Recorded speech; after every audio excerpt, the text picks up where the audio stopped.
We'll hear argument first this morning in Case 13-896, Commil USA versus Cisco Systems. Mr. Werbner? Mr. Chief Justice, and may it please the Court, this case concerns whether an infringer who bypasses myriad means of adjudicating patent validity and who then actively induces infringement can escape responsibility simply by claiming that they believe the patent was invalid. Well, not claiming, but by proving. Well, they would have to prove that, Your Honor, but we submit that the presumption of validity, especially because of that, it would be wrong to allow the infringer to escape liability in those instances. If there's a mistake, it should be borne by the infringer who made the mistake. You mentioned the presumption of validity. What percentage of patents that are challenged are found to be valid? Well, Your Honor, from the briefing, it appears a high number. 40% was an estimate. I don't know how. Well, 40% of the patents are found to be valid? Invalid. Invalid. So only 60% are upheld. That's not much of a presumption of validity. Mr. Chief Justice, I would submit that it would be for Congress to change the presumption of validity if it's out of line. The presumption has been part of patent law for several hundred years, even before the codification in 1952.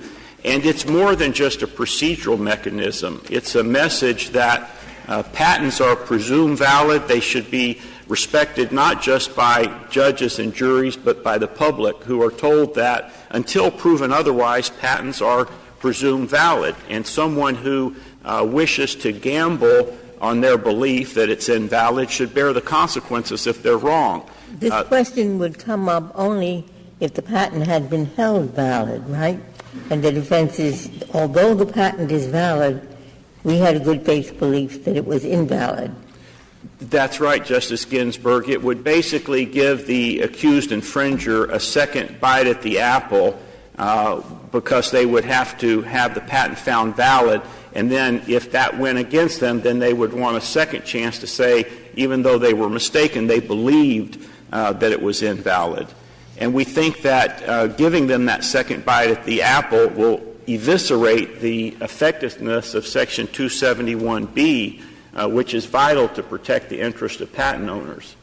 And the court below believed that there was no good faith basis to distinguish a good faith belief in lack of infringement from a good faith belief in invalidity. How do you address that difference? Justice Sotomayor. Or is there one, and why? There is a substantial difference, Your Honor, because we can see that validity and infringement are different. I'd like to start with the statutory basis that makes that clear. 271B says that whoever shall actively induce infringement shall be liable as an infringer. It speaks not at all to validity. Validity is in a completely separate section of the Patent Act. No, but it's a type of aiding and abetting liability, and both in tort law and in criminal law. At the common law, it was clear that you're not liable as an aider and abetter unless you have a wrongful intent.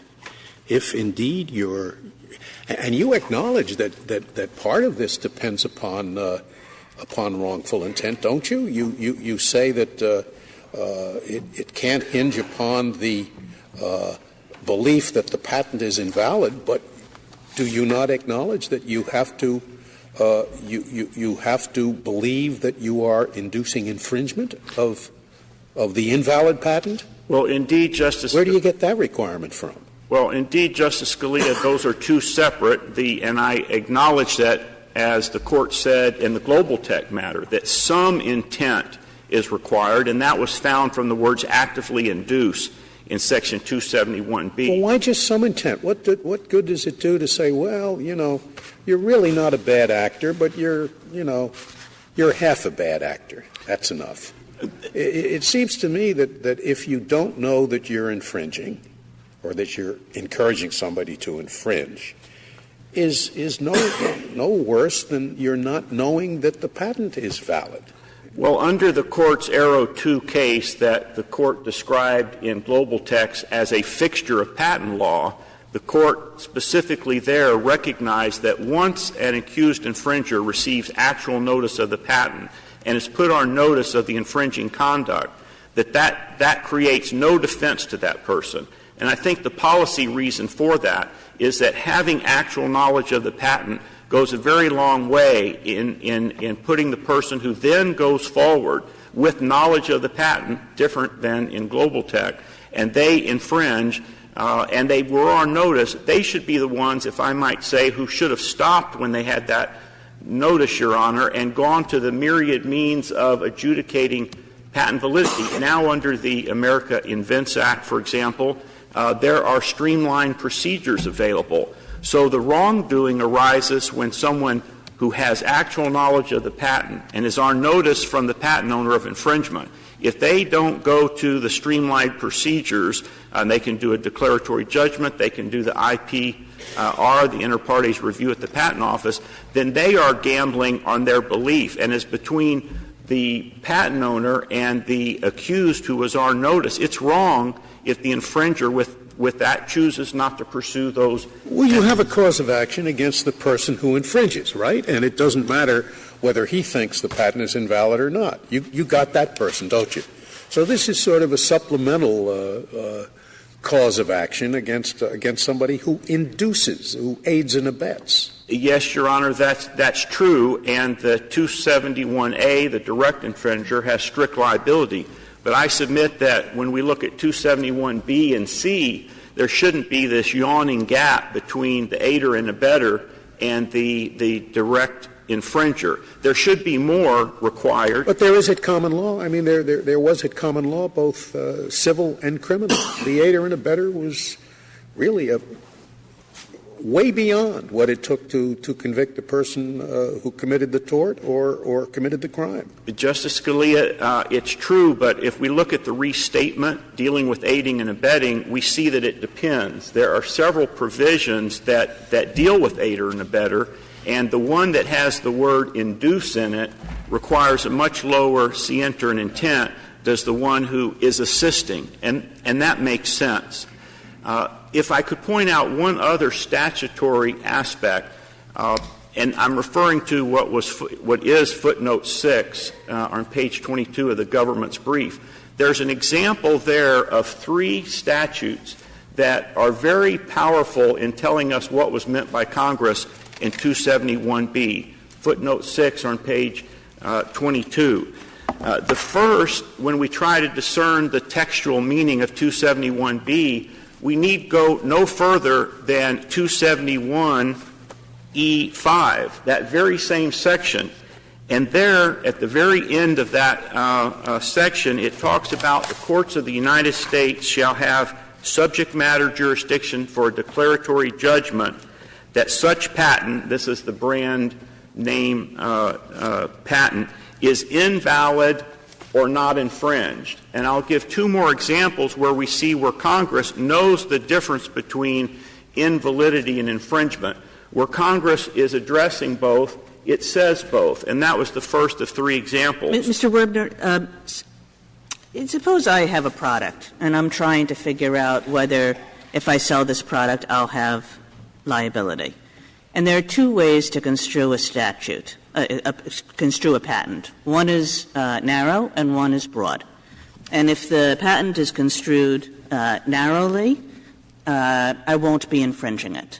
But if the patent is construed broadly, it's not valid, right? So I have 2 possible defenses depending on whether the patent is construed narrowly or the patent is construed broadly. Now, Global Tech says that I have a good faith defense as to non-infringement. But you're suggesting I don't have that good faith defense as to invalidity. And I guess I don't understand quite why that would make sense in the context I'm talking about, which I think is a pretty typical context. But it would seem that the 2 defenses are so intertwined and so 2 sides of the same coin that they should be treated in the same way. Justice Kagan, I understand the question, and one of the judges in the court below said in dissent, they're not two sides of the same coin, they're actually two separate coins. And I see where the issue arises in claim construction, but every party to patent litigation is uncertain about claim construction, plaintiff and defendant. And until a Markman hearing is had, no party knows for sure how the claim will be construed. That's just inherent in patent litigation. If the person makes a judgment, as they have to, about what the claim constructions are, and they think the patent doesn't infringe, then they are in a different situation if they have a question about validity. And they have options. Contrary to what my opponent says, there are options at that point. If the person is not certain about claim construction as to whether there will be validity or not, they can do an IPR before the Patent Office, a new procedure that was part of the American Invents Act, which can be resolved in 18 months and often stay the litigation. They can go for declaratory judgment. So my answer would be that regardless of what leads them to their confusion, if they assume the risk by proceeding, then if it turns out they're wrong, they should bear the risk as between. You could say the same thing about whether they were infringing or not. They could bring a declaratory judgment action as to whether they're infringing or not, and therefore they don't have to gamble that they're not infringing. They can get a declaratory judgment. So, put the burden on them. Why do you do it for the one and not for the other? That's what I don't understand. Well, Your Honor, I would say that with respect to beliefs in invalidity, it's deeply ingrained in American law that there is a difference. And, for example, in the Cheek versus United States case, that distinction is made very clear. That's in the context of a criminal statute where the accused for tax evasion, raising all sorts of mistakes of law and the like, this court held in that Cheek decision that one accused of violating a prohibition will not be heard to say they thought the prohibition was invalid or unconstitutional. But that really does get back to the Chief Justice's opening question, because you're quite right in your reply brief when you say that this is a tradition in American law, that we assume that statutes are constitutional, that we assume that contracts are valid. That's right, but it's because they really are. Almost all statutes are constitutional. And here we're in a different universe entirely, aren't we, where you could flip a coin as to whether a patent is valid or invalid and be pretty close, right? It's about 50-50. Well, the Congress has said that there should be a presumption of validity, and that's been the law. And in the Court's opinion in I-4I, quoting Justice Cardozo about the force of the presumption, and Judge Rich, who explained the basis when the government acts to presume that it did so properly. So maybe there is some step, but that's what I mean to say, a gap between the current presumption and certain practices. Is that a historical development? Did more of them used to be valid however many decades ago, and it's sort of changed recently? I think more recently there is more of an issue. I'm not certain, Mr. Chief Justice, how the statistics were further back, but I do know that Congress has responded very recently, and the PTO is responding to the various issues. And that should be the mechanism, congressional action and PTO action, and not prejudice patent owners who have not done anything wrong, who have gained their patent. And, of course, in this case, it is a valid patent, and Cisco not only was found to be infringing a valid patent, they went to the PTO to re-examine this patent, and it was found. You seem to be arguing that notice is all that's needed, but the whole point of global tech was inquiry was encouraged. And it seems to me that there's not a parallel or a symmetry between what you're arguing and what global tech said. Global tech said, we want you to inquire. You say once you get a notice, and I'm sure these letters just come all the time, they're form letters, that's it. Justice Kennedy, I don't think that it would be sufficient to be a form letter. I know that the respondent has raised questions about that, but I don't submit that it can just be a form letter or inadequate. But I want to make my point clear as a matter of global tech and infringement, because that's really different from the validity. There, I think it would be helpful if the Court could clarify in global tech. It was dealing with a situation where there wasn't knowledge of the patent. So I think some of the statements there might, in the context of not knowing of the patent and willful blindness, be different. I think Arrow 2, where there was knowledge of the patent, and this Court held very clearly that there would be no defense available once this person received the notice in the patent, I think that should guide the Court in the cases where there is knowledge of the patent. If I may reserve the rest of my time. Thank you, counsel. Thank you.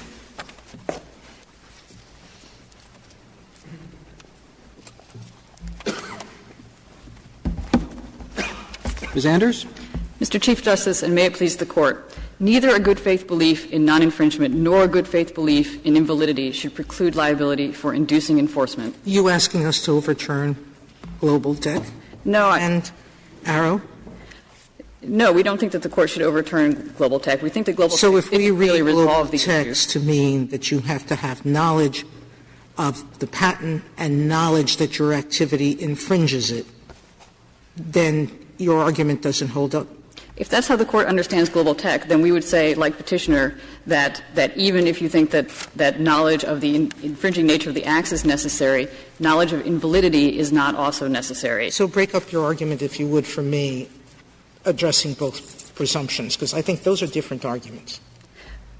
Well, so we think that if you look at global tech, it doesn't clearly resolve the issue about whether knowledge of infringement, knowledge of the infringing nature of the acts is necessary. There's language in the opinion that states that knowledge of the patent would be sufficient to satisfy knowledge of the infringement. And the Court also did not have to resolve the question about whether a good faith belief in non-infringement would be necessary, because that was not presented in global tech. The defendant there had no argument that even if he knew about the patent. Well, there was an argument there that he didn't know that someone replacing a top infringed. If Your Honor is talking about Arrow 2, in that case, what the Court said was that you need knowledge that the use is infringing, and the Court held that knowledge was conclusively satisfied by the defendant's knowledge of the patent and knowledge of the link between the patent and the conduct. I think there was no plausible argument there that the defendant had a good faith belief, that the defendant lacked a good faith belief that his conduct was not infringing. The question of whether direct infringement was occurring was hotly contested. It was litigated all the way up to the Supreme Court and back, and it closely divided the justices 5-4. So I think anyone would say that in that case, the defendant had a good faith belief in non-infringement. Now, if I could just address why it makes sense, I think, to read global tech and Arrow this way and to not require knowledge of the infringement. But before you do that, Ms. Anders, I mean, it just does seem, whatever the factual circumstances of that case were, we could not have been more clear about the breadth of the holding. I mean, we just say, we now hold that induced infringement under 271B requires knowledge that the induced acts constitute patent infringement. And your brief essentially puts a knot in that sentence. With respect, Justice Kagan, I don't think that's so. I think the sentence that immediately preceded, the sentence that Your Honor just read, said that it would be strange to hold that knowledge of the patent is needed under 271C but not 271B. Accordingly, we now hold that knowledge that the induced acts constitute patent infringement is necessary. So I think that the Court may have equated the two things. But just to go back to why I think it would make sense to read Excuse me, I don't understand what you just said. Equated what two things? It may have equated knowledge of the patent and knowledge that the patent is being infringed? Yes, this is what the Court did in Arrow 2. Are we that dumb that we would say those two things in successive sentences? Well, no, I think it comes from Arrow 2, Your Honor. What the Court said in Arrow 2 was that knowledge of infringement is necessary. And the Court said the defendant has no defense that he lacked knowledge of infringement when he possessed knowledge of the patent and knowledge of the accusation of infringement. So I think that's where this language comes from. But again, just to address both why this makes sense and why I think it makes sense to say that a good faith belief in invalidity is not a defense, even though 40% of patents may be invalid. I hope you'll concentrate on that, because that's the crux of this case. I mean, that's what the Federal Circuit majority says, that there's no principle difference between the two, and if you could make sure that if you think there is a principal difference, tell us what it is. Yes, Justice Ginsburg, I'll address that. But first, I'd like to say that I think a key point here is that if the inducer is right that the patent is invalid or that it's not infringed, he will not be liable because the court will find that the patent was invalid or not infringed. And so in that case, you don't have to worry about liability. So the question is really what should happen when the defendant is wrong, right? Who should bear the risk of the defendants being wrong that the patent is invalid or not infringed? And we think the inducer should bear the burden. This is someone who knows about the patent, who has considered it, who has decided not to challenge, not to use the statutory mechanisms that Congress has provided to challenge the patent. The patentee has a cause of action against the person who violates the patent, right? You're just talking about supplemental liability for somebody who induced that violation. And generally for that kind of liability, we have required mens rea. We have required knowledge that you're doing something wrong. Well, 2 points with respect to that. The first point is that certainly in the criminal law, you may need wrongful intent when you're an aider and abetter, but you do not need knowledge that the principal offense is illegal. So, for instance, if you're aiding and abetting a felon to possess a gun, you need to know that you're selling them a gun and that they're a felon. You don't need to know that it's illegal for a felon to possess a gun. So we think that's analogous here. And the second point I would make is that 271B is not simply supplemental liability. It is an important means of enforcing patent rights. Have we held that, what you just said? Has this Court held that? Do we have a case in this Court that says that? I think that's You can be liable for aiding and abetting a felony when you don't know that it's a felony? You don't have to know that the underlying conduct is illegal. Yes, that's right. I think that's a principle of the common law. I think you see that in the criminal law treatises, certainly. But 271B, I think, is Congress intended that to be available to enforce patent rights when it would be impracticable for patent holders to file suit directly against a direct infringer. So situations like the Grokster scenario where you have millions of direct infringers, you need to go after the person who is inducing that conduct. But to go back to Justice Ginsburg's point about why would it make sense to treat the two issues differently, I think there are 3 reasons that you would do so. The first is that even though, as Justice Kagan said, claim construction can be a common subsidiary issue in both non-infringement questions and invalidity issues, I don't think it's anomalous to still treat the 2 issues as separate.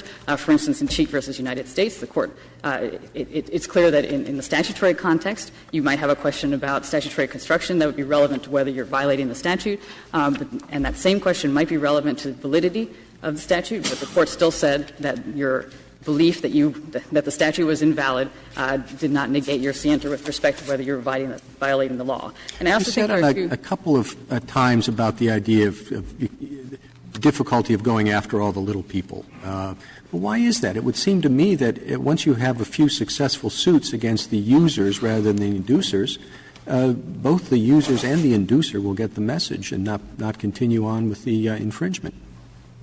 Well, I'm not sure that that's always going to be the case as a practical matter. I think there may be situations in which the users may have, the direct users may have immunities. For instance, the Patent Act provides, in the context of surgical materials, that doctors can't be directly liable for infringement. So the only course there is to go after the inducer. So I think that Congress anticipated in the Patent Act that inducement would be an independent means of imposing liability. But to go back to the 2 reasons that it may make sense as a policy matter to treat invalidity and non-infringement differently, I think one of them is that invalidity questions can be even harder and more complex to determine. I think it's important to keep in mind here that what we're saying is that the defendant would have he would be able to immunize himself from liability based on his good faith belief with respect to anticipation, whether there's prior art that may make it obvious to a person skilled in the art. Of course, that's not your position, is it? I mean, the United States would treat the both the same, right? That is our. The United States says you don't have to know either one. It doesn't matter. That is our frontline position, but we, of course, acknowledge that the Court may understand global tech differently than we do, and in that case, we think that there are reasons. Differences are not enough to persuade you, but you think they should be enough to persuade us. Is that it? No, I think I think our primary point is that it's not usually the case in the law that we require defendants to have knowledge that they will ultimately be held liable, that they have no good faith arguments about complex legal questions, technical factual questions, claim construction questions. That is not usually the way it works in the law. But even when a defendant may need knowledge that his conduct is illegal, it is not the case that a belief that the underlying legal duty is invalid would negate that scienter. What you just said does sound like an argument that Global Tech was wrong. Again, I don't think it is, Your Honor, because, again, even if you understand Global Tech to require knowledge of infringement, we think there are reasons to treat infringement differently. And I would go back to the statute here. If you assume that 271B requires knowledge with respect to the fact that the acts constitute infringement. Infringement is defined in 271A. Infringement is defined as practicing the elements of the patent without authorization. The validity of the patent is not an element of the plaintiff's cause of action. So it is possible to establish infringement without establishing the validity of the patent. You have infringed a non-patent, right? I mean, I guess you could say that. But we have many cases that say you can't infringe an invalid patent. You've said that often.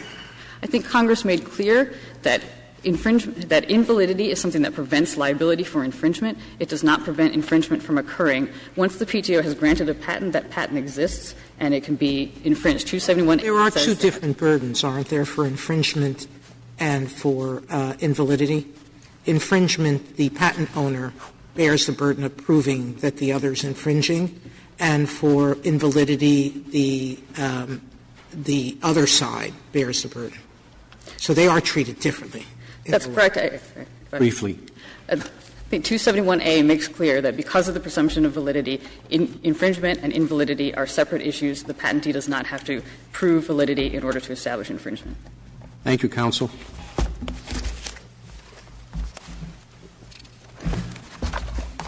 Mr. Waxman. Mr. Chief Justice, and may it please the Court. As this Court explained in Grokster and in Global Tech, the linchpin of scienter for inducement liability is knowledge that the induced acts, quote, violate the rights of the patentee.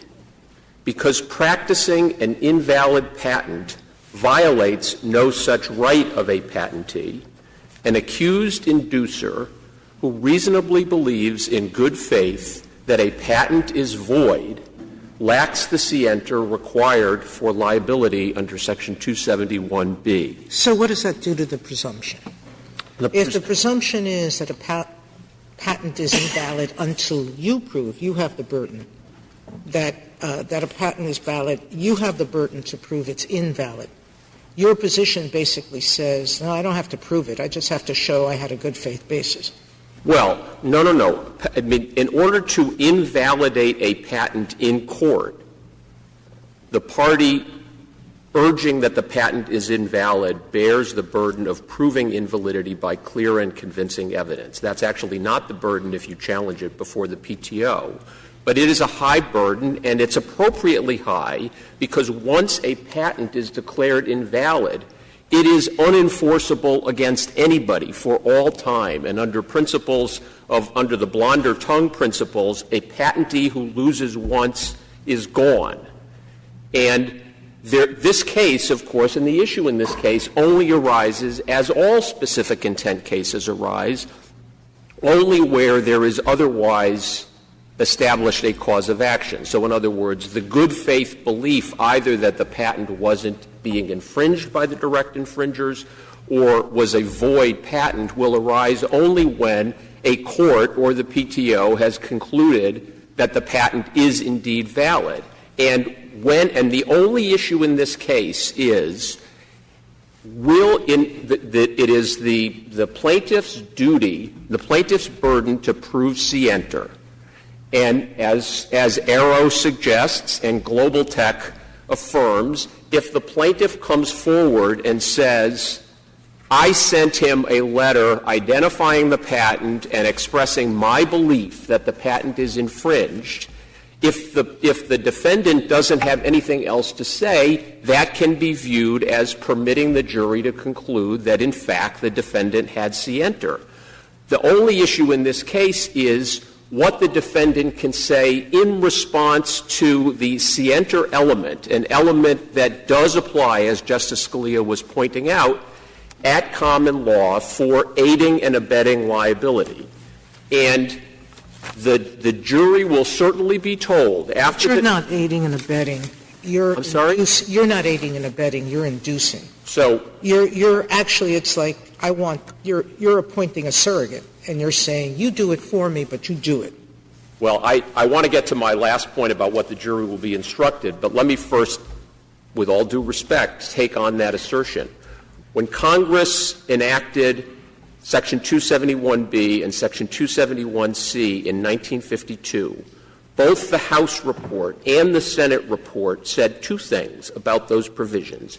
Number one, that they were enacted to reflect common law principles of aiding and abetting liability, and that they were thus, quote, an expression of law and morals.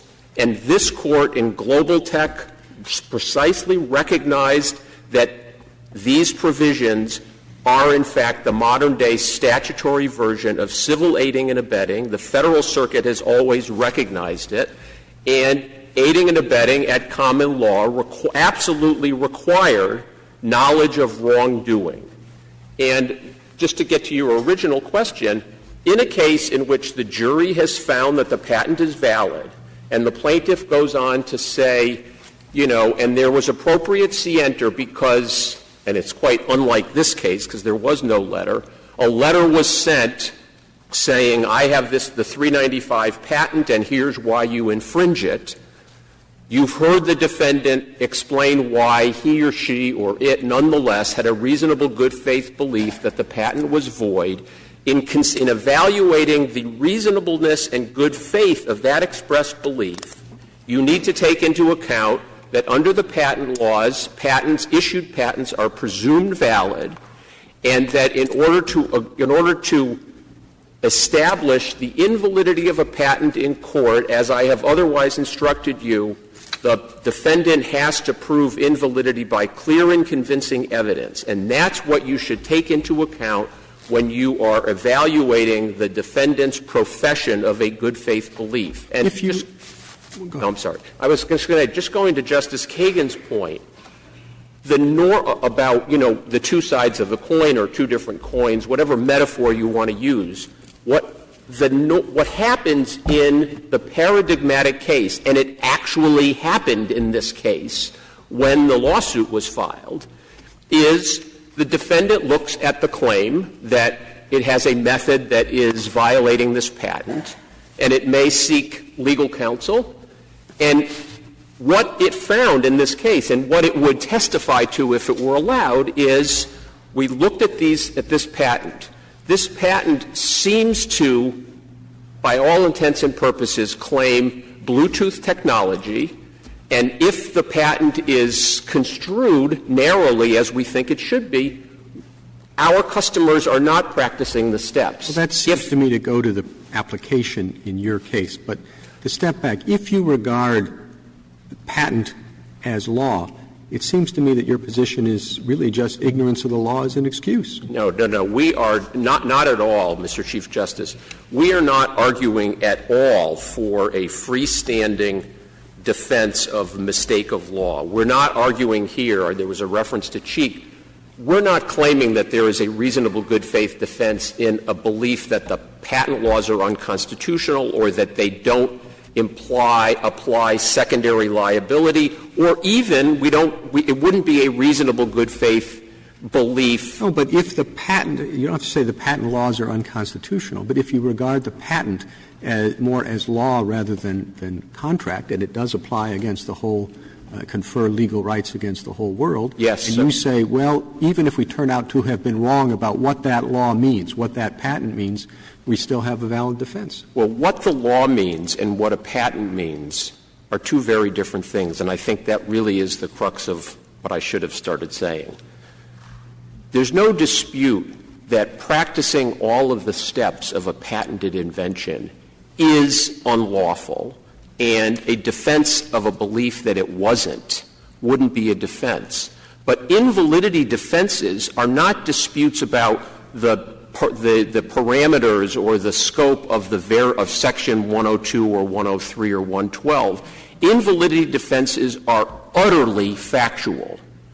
Several of them, the Federal Circuit has said, are purely factual, and the other ones that aren't are questions of law that that are resolved completely by resolution of facts. And the government, in its brief at page 30, acknowledges and extols this. So a contention that there is a reasonable good faith that a patent is void is not arguing about the legality of anything. It argues about the force of the issued document. I guess I'm not sure what you're saying. I mean, even take a typical contract case.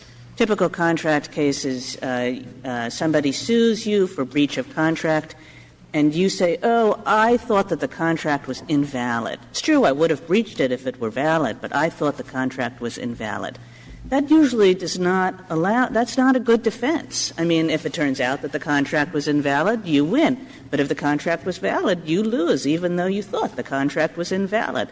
And so, too, here, it would seem to me. And that is exactly the rule contract breach is it's not a tort, but it's the analogy to a direct tort. It's analogous to the direct infringer. On the contrary, at common law, tortious interference required an act that was not only intentional but, quote, improper. And that's reflected in Section 766 of the first restatement of torts under tortious interference.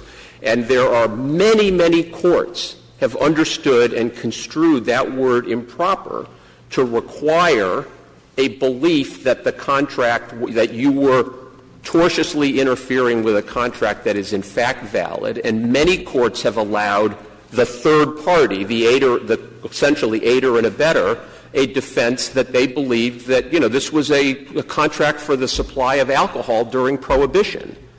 And juries have found a lack of scienter and a lack of third-party liability at common law for the absence of that belief. I mean, at common law, and this court in the court's Central Bank of Denver versus First Interstate Bank of Denver, which was a private securities action, has a long treatment of the history of civil aiding and abetting liability and underscores what the treatises reflect, which is that third-party liability for a non-culpable wrongful act was exceptionally rare. But Ms. Andrews made the point that in the patent context, it's the aider and abettor or the inducer is the mastermind, and then the aider and abettor is selling the allegedly infringing device to a lot of customers.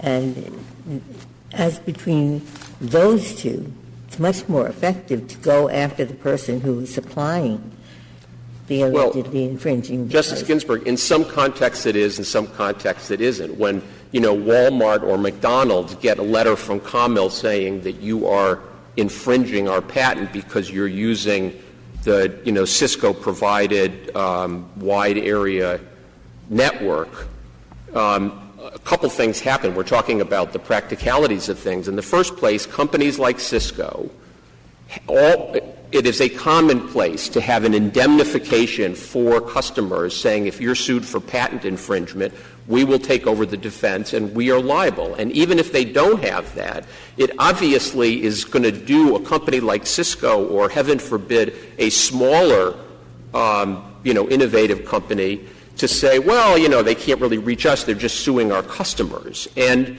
in practice, what sometimes happens, even in the absence of an indemnification agreement, is the manufacturer, whether it's Cisco or Apple or whoever, will intervene in the action or file an individual DEC action to take on the very question. And so in the real world of litigation, this issue is resolved. Now, on the Chief Justice's question about how valid are patents, the answer is that statistics have changed over time. At page 49 of our brief, we cite a 1998 study that showed that patents were invalidated 46% of the time. In 2002, a study was done of Federal Circuit decisions between 2003 and 2009 and found that challenged patents were invalidated 60% of the time. And I do think that in light of this Court's explication of the bounds of certain validity principles in Alice Corp. As to business method patents, Nautilus as to indefiniteness, Mayo as to patentable subject matter, KSR as to obviousness, there's no question that that number is going to go up. Well, but that might be a very good reason for Congress to take a new look at this presumption of validity.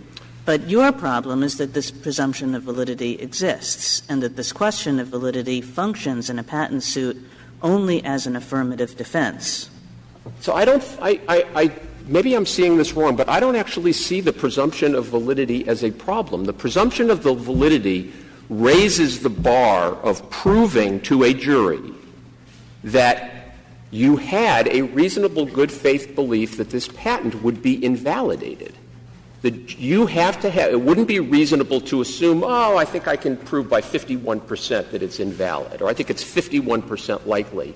The reasonableness and good faith of your profession has to be evaluated against the high bar that you will face in court. And the flip side of the coin is, so one of these letters comes in, and Cisco, we've seen the government statistics are 60 to 100,000 of these letters a year.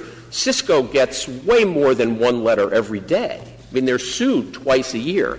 Every time they get a letter, according to the government and according to Commil, what they are supposed to do is shut down the production line, tell all of the customers who've bought their technology, no, the patent is presumed valid, you should stop, otherwise you'll be infringing, while they do what they did, which is to file an action in the PTO to seek a declaration of invalidity. But that's only a problem if you turn out to be wrong. Exactly. Right? So why shouldn't you bear that risk? Why do you require the patent holder to lose the value of his patent until you get around to deciding the validity or the infringement suit is solved? So I think a couple of answers. First of all, it is not the case. You could establish an a priori rule that says, since all we're talking about here is retrospective damages looking back from the adjudication of invalidity and that the direct infringers are practicing all of the steps. And the question just is, who bears the burden of those retrospective damages?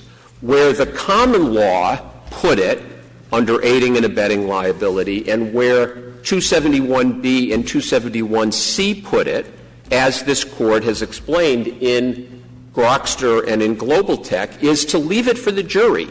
The jury is told this entity is accused of inducing infringement or contributory infringement, and you therefore need to find, in the first instance, that some entity was, in fact, could be, quote, immersed as a direct infringer, to quote this Court's opinion in Arrow.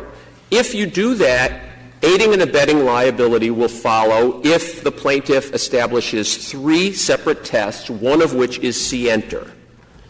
And the jury will and you need to evaluate whether, in fact, the plaintiff has established scienter. If the plaintiff establishes scienter, then the alleged inducer is an adjudicated inducer and is, in fact, responsible for all of those damages. I still don't understand. You posit that you know that your steps, if the patent is valid, infringe.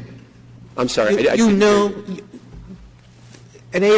For inducement, you have to prove that the person knows that they're infringing. The next question is, are they liable for it? And that issue has to do with validity. A second question. So I don't know why the patent owner has to suffer the loss of royalties to your gamble that the patent is void. Because presumably they've proven that you knew your steps infringed. So you knew that, at least on the terms of the patent as it exists, you violated. I have a doctrinal. My answer has a doctrinal portion and a practical, real-world portion. The doctrinal portion is simply the statement that was made by somebody on the bench, and I'll just quote Justice Black in his dissenting opinion in Exhibit Supply, which began with a statement that was started as common ground, where he said there can be no infringement of a void patent. And if you and there are may I stop you at that point and ask, how does that compare with what Charles Rich said, which is, and I think this is in the government brief, and I'm sure that you know it, assertion that invalid claims can't be infringed is a nonsense statement. What do you suppose he meant by that? Okay. First of all, Charles Rich, Judge Rich, Chief Judge Rich, held for the court in Richdell, which was decided in 1983 at the very outset of the Federal Circuit's creation. This was the holding of Richdell, that if a claim is invalid, there is nothing to be infringed. Well, what he meant when he made the statement that you've quoted was accurate in the very peculiar context of that case, because in that case there was in fact a claim of invalidity under best mode, and there was a claim that the steps of the method or the combination were not being practiced. Well, but because of an you're making this case specific, but he also said courts constantly hold claims infringed but invalid.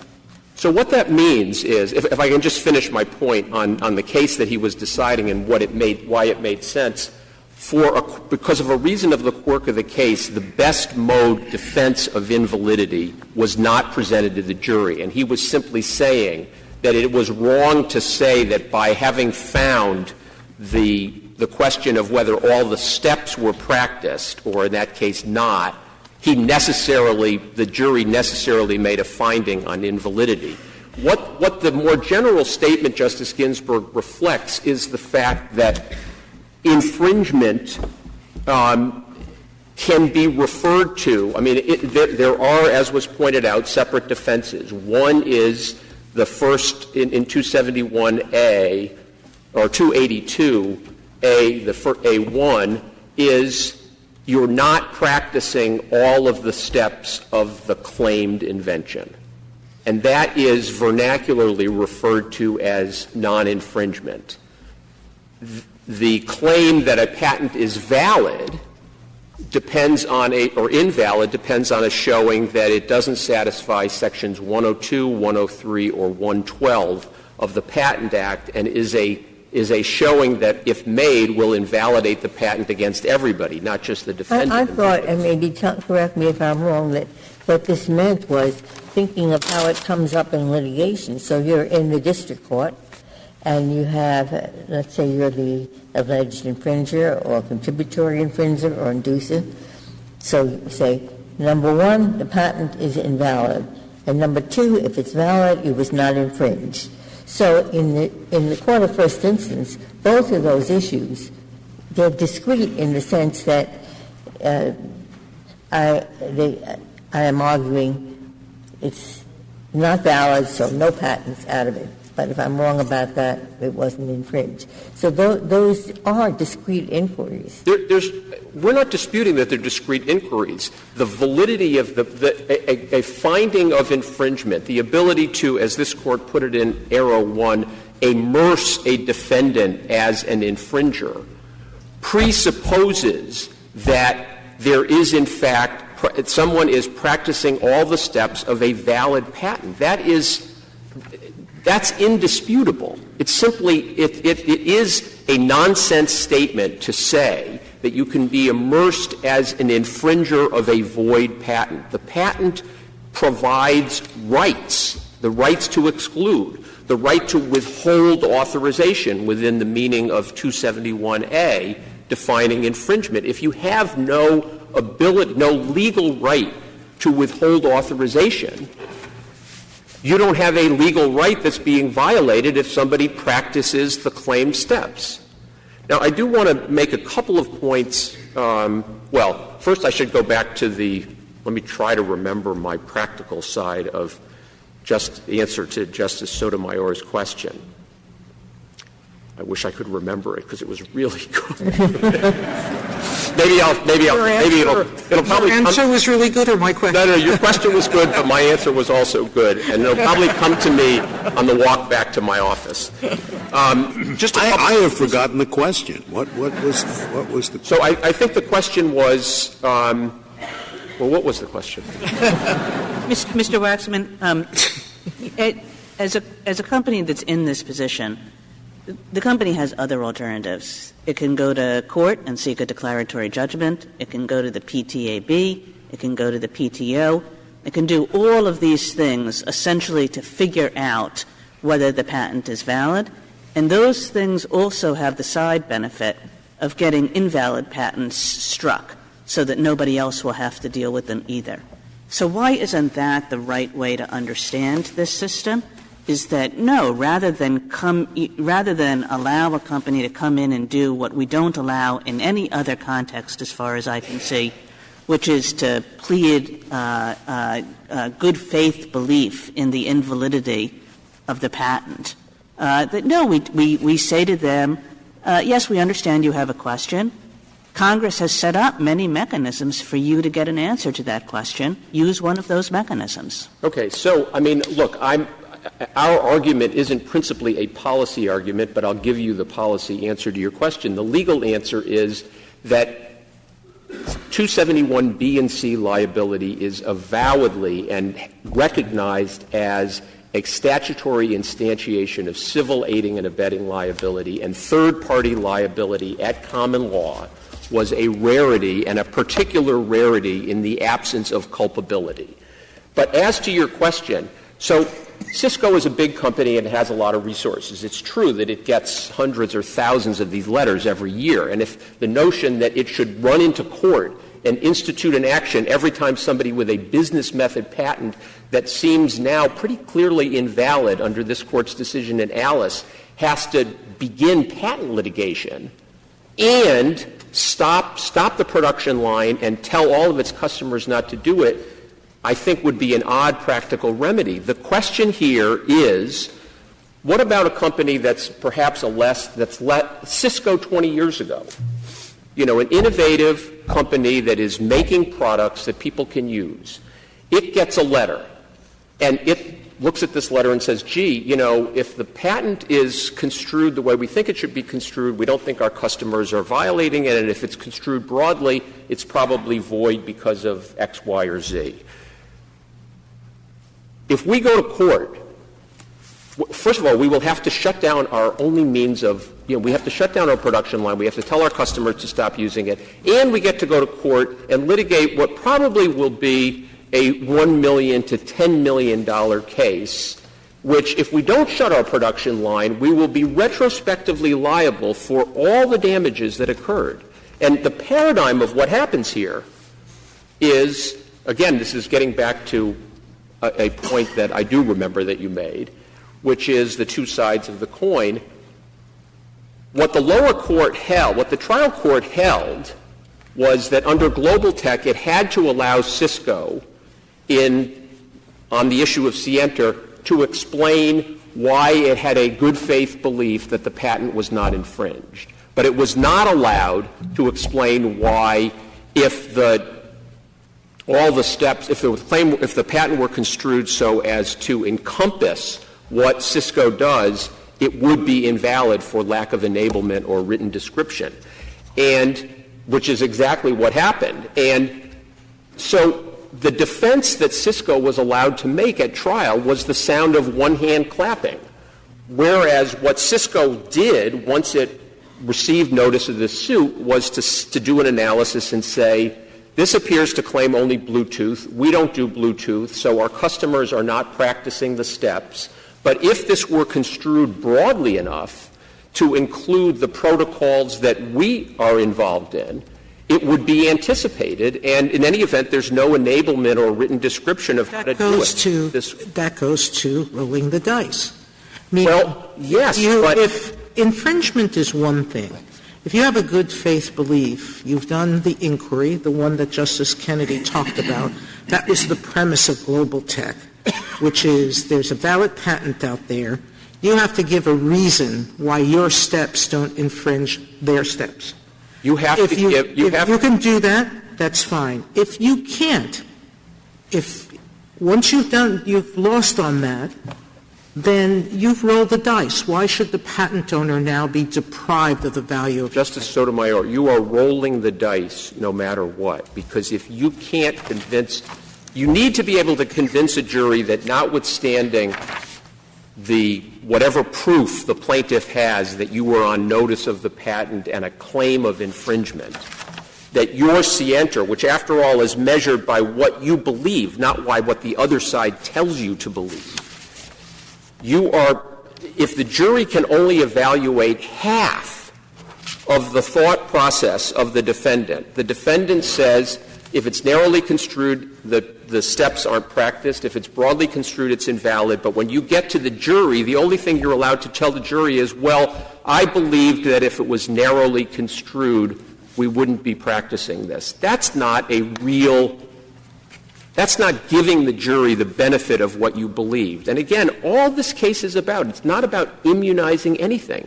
It's about what the jury will hear if the defendant has anything to say about its scienter in response to a prima facie showing by the plaintiff that the defendant knew of the patent and that the patent was being infringed. Is there this is — we have no question, right, that validity or invalidity is an affirmative defense. Correct. Correct?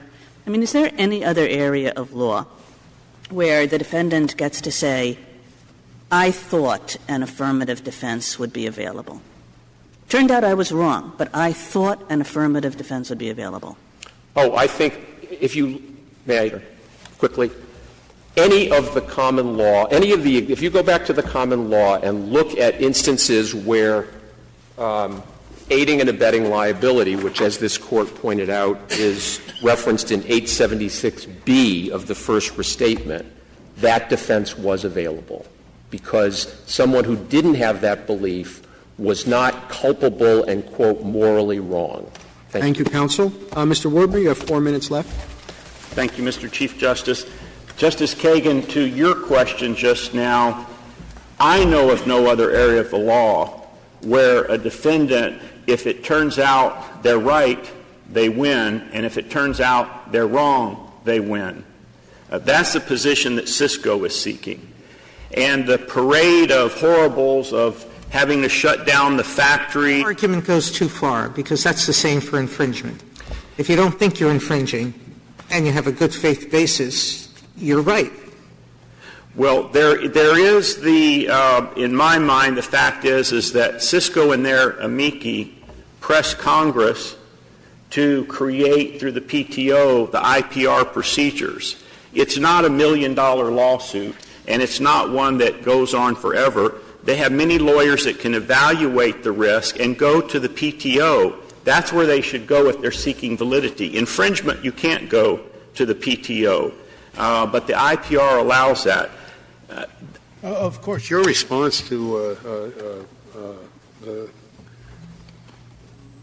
the assertion that your argument goes too far is, well, we don't agree that it applies to whether you've infringed, right? I mean, your argument is even the question of infringement, despite what we said in global tech, that is not a defense either, right?